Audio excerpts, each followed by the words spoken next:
Hey guys, Brian here from 5to Go.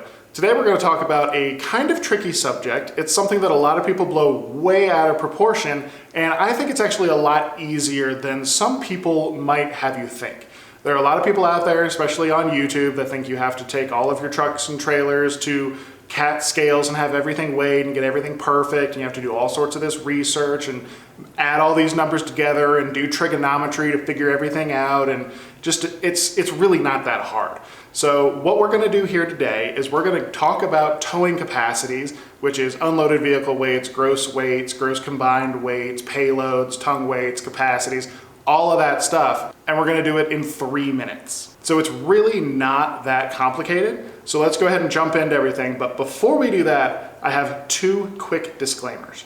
First, I'm going to say truck every single time I'm talking about whatever your tow vehicle is. Yes, you can tow with trucks, cars, SUVs, vans, big semi trucks. Like, you can tow with all sorts of things. I'm just going to say truck just to keep it easy. And second, when we talk about bumper pulls, all of the capacities are assuming that you're using a weight distributing hitch, which you should be. So let's get to all of these little acronyms. First, let's talk about trailers. Whether you are towing a travel trailer or a fifth wheel, there are a few numbers you need to know. First, there's unloaded vehicle weight, also called UVW on your stickers. This is how much your empty trailer weighs. Second is cargo capacity. This is how much the manufacturer says you can add to that trailer safely. That's going to be all your clothes, your food, your fluids, everything. Next, we have the gross vehicle weight rating, GVWR. This is the first super important one. This is the maximum amount the manufacturer says that your trailer can safely weigh. And the next important thing, and this is where travel trailers and fifth wheels differ just a little bit, is tongue or hitch weight. Sometimes a manufacturer will give you this number, sometimes you don't have it, say you're buying a used one you can't find specs for. So a good rule of thumb is for a bumper pull, it's typically going to be 10% of your gross vehicle weight rating, and for a fifth wheel, it's typically going to be about 20% of your gross vehicle weight rating.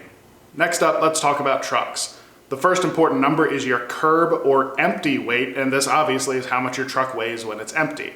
Next up is your payload or cargo capacity. This is how much your truck can carry, whether it's in the back or it's up in the cab with your passengers, or it's all the fluids like gasoline and oil and transmission fluid.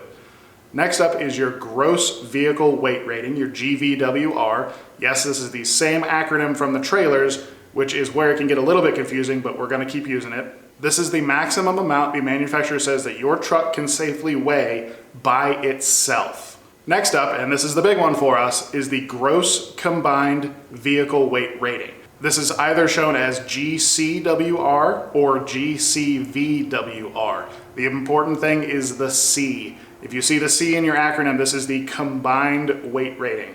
This is the maximum amount that your truck and trailer and all of the cargo all added together can safely weigh. This is the big number. Sometimes you can find a max trailer weight rating from a manufacturer. If you can find this number, you're golden. You don't have any math to do. You just have a max trailer weight number and you're good to go. Okay, so here at the top you can see we have a travel trailer and a truck, and we have a fifth wheel and a truck. First, if you have that manufacturer's max trailer weight number, that is how much you can tow. If you don't have a max trailer weight number, you can get this number yourself by subtracting your truck's gross vehicle weight rating from its gross combined weight rating. That is how much you can tow. One important thing to remember is that your trailer's tongue weight, or for a fifth wheel it might be called a kingpin or a hitch pin weight, that counts as payload on your truck. So as an example, if your maximum payload is 3,000 pounds and you have a travel trailer weighing 10,000 pounds, your travel trailer's tongue weight is going to be about 10% or 1,000 pounds, and that goes towards your truck's payload. So that leaves you 2,000 pounds for passengers, cargo, fluids, and all that stuff. If this is a 10,000 pound fifth wheel, it adds 20% or 2,000 pounds of tongue weight, leaving you only 1,000 pounds for everything else in your truck. Passengers, cargo, gasoline, generators, whatever you need to carry. This is the main reason that dualies exist, because they have a much higher payload number and they are great for fifth wheels. Okay, so fancy diagrams out of the way, where do you get these numbers from? So for trucks, you're going to find your gross vehicle weight rating and sometimes your gross combined weight rating on the door sticker. If you open your door, there should be a sticker on the inside that should give you a bunch of numbers. At least your gross vehicle weight rating should be there. If the combined is not there, check your manual. If you don't have the manual or you're researching a truck to buy, you can do some searching online. So one quick way to find that out is using manufacturers' towing guides. A lot of more recent trucks will have PDFs available online. We've got Ford, Dodge, GMC, Chevy, all of them, they have these nice, lovely PDFs online. So we'll look up the truck that we have. It's a 2013 Ford F350 single rear wheel 4x4. So what I'm gonna do is I'm gonna Google 2013 Ford truck towing guide. That gives me a PDF with a bunch of charts in it. In these charts, I can just scroll down, I can find my truck with its engine and its configuration, and it will tell me my weight ratings and my towing numbers. If you can't find this for your truck, you're gonna have to do a little bit more research, or if you're looking at a used truck online, you might just have to call someone and say, hey, can you look in the manual and figure out what the numbers are. Where this can get a little bit tricky is if you're looking at smaller trucks. If I'm looking at a 2013 Ford F-150 in this same PDF that we were just in, I need to know the engine, I need to know the axle ratio, I need to know the size of the cab, I need to know whether it's two-wheel drive or four-wheel drive, and there's all sorts of these things that you just aren't gonna find out from an online listing.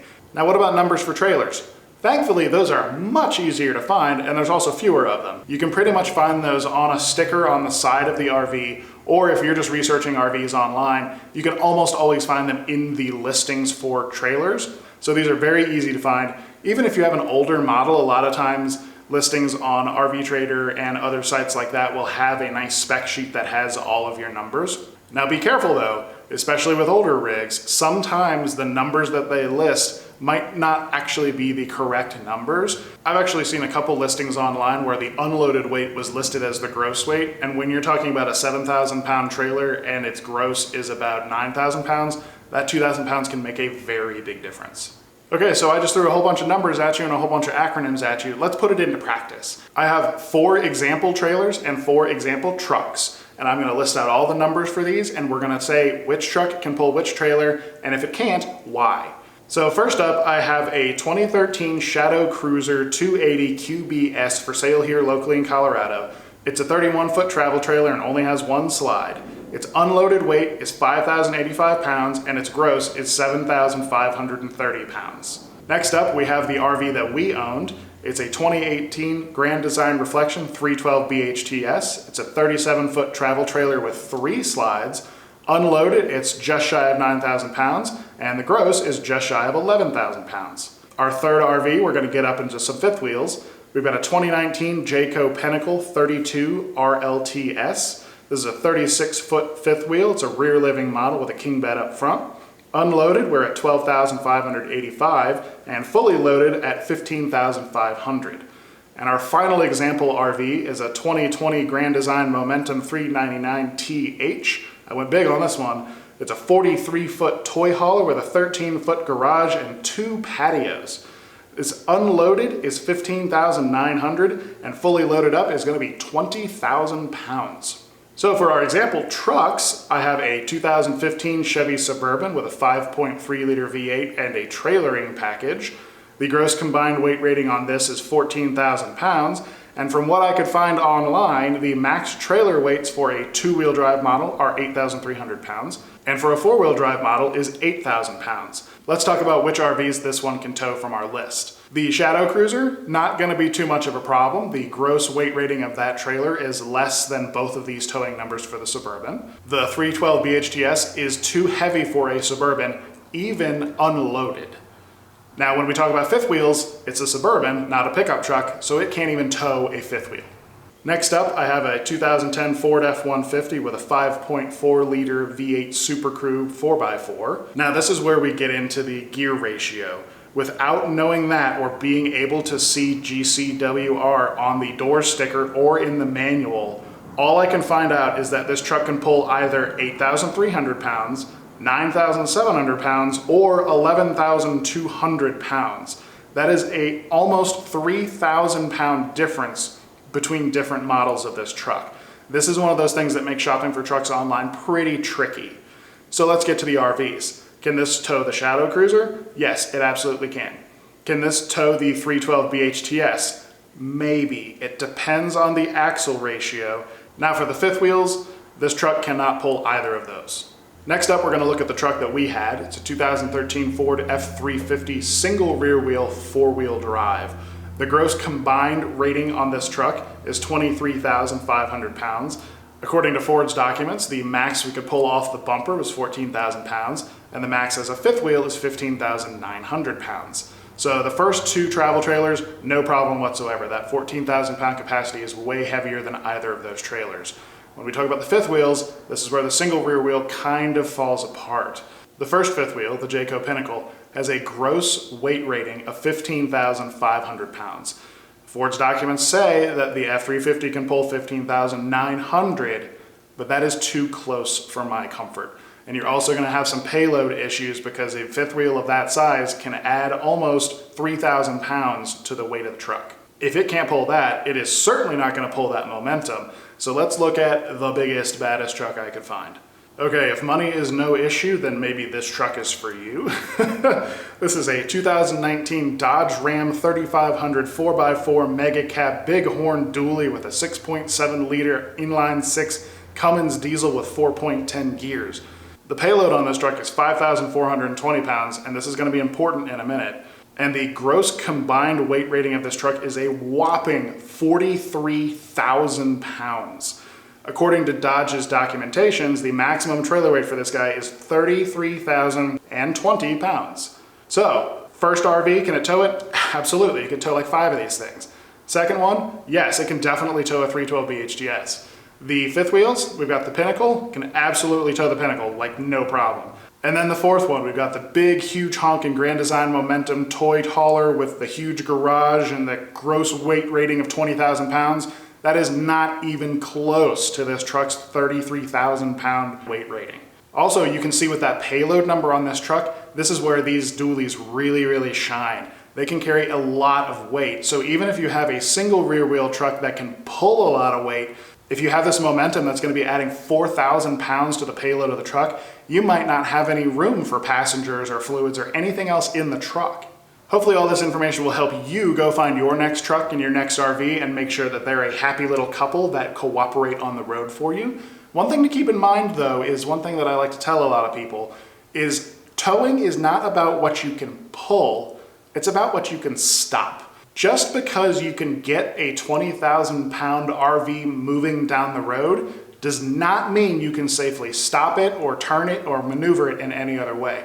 Especially if you're somewhere like here in Colorado where you have these big mountains to get over, this is going to be an issue. So you need to make sure that your truck is definitely powerful enough to pull your trailer, everything that's in the trailer, everything that's in the truck, and is also powerful enough to stop all of that safely. So thank you guys for watching. I hope you learned a few things, and we'll see you in the next episode.